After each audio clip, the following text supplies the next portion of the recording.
From virtual learning to staying at home all the time, parents have faced some tough challenges this year. And one person who's seen her fair share of tricky parenting situations is Supernanny Jo Frost, who's back to help stressed out families get things back on track.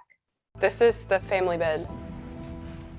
It has a pad that actually joins it together. No, really? So they say, sleep in their own bed. They don't want to be around their children 24/7 for their reasons, in not doing it for what's healthy for the kids. This is about parents giving their kids what they want and not what they need, because what they want is to be in that bedroom all the time, and they're the ones that are crossing the boundaries and the parents are not putting them in. Hi, Jo. Welcome.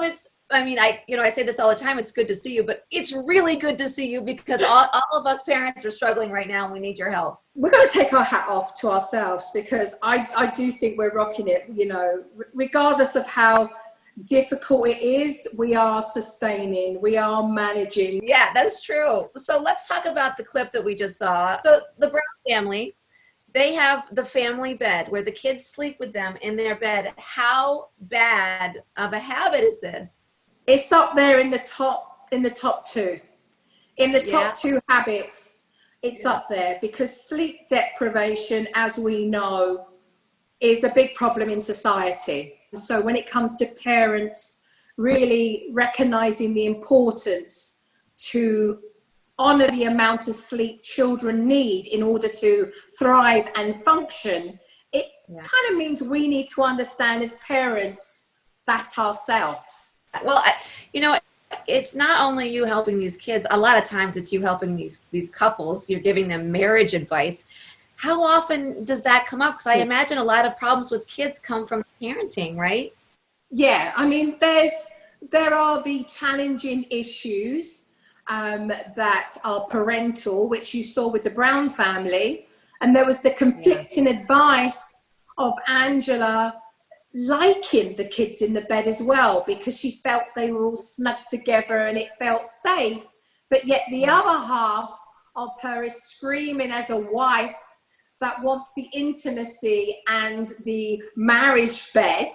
And when we can break through those barriers in being able to create really a practice of pushing through those awkward conversations, then what we take away is the kids being used as a tool in the middle of the bed as the barrier for the resentment that is held between both man and wife.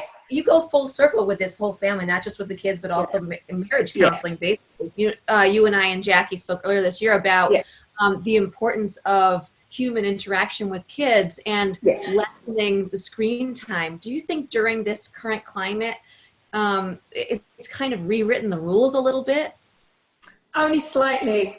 It's only bent it in the respects that we need the tablets, the technology to communicate with those that we cannot hug. It's being used, we know now, as well for online and distant learning.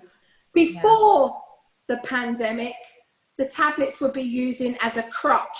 Now, since the pandemic, Mother Nature truly has us sitting down for a minute and saying, well, what's the priority? What's really important to your family? Yeah, and I think a lot of families are really feeling the anxiety of the fall and sending their kids back to school or virtual learning. And there are complications with both of those choices.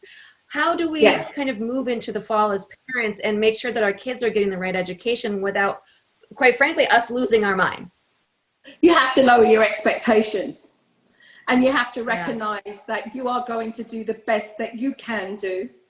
There are, again, you can't have this conversation without touching that there are so many things that are not being supported that need to be addressed, in this country as a whole, so that there is a building of America that has an infrastructure that truly does 100% support families. And when we can start to put those systems in and build an infrastructure that supports the family, that's when we'll be able to put our family on the map and say, this will make it easier for all of us. How do you think that's impacting these children having not being in physically in school for an extended period of time?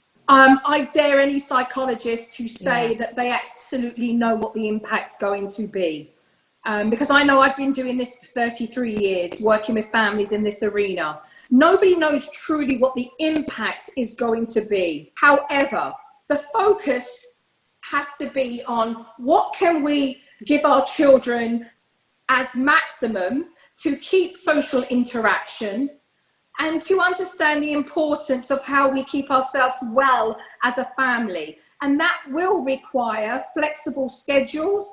It will require more conscious decisions when it comes to prioritizing that family time, getting out in nature. All such great advice though, Joe. I'm so glad that you took the time to chat with us today. I really appreciate it. And you can catch back-to-back episodes of Supernanny Tuesday nights at 8 p.m. on Lifetime for more of this great advice. Joe, always great to see you. Thank you so much. Thank you. I appreciate it. Take care. Stay safe.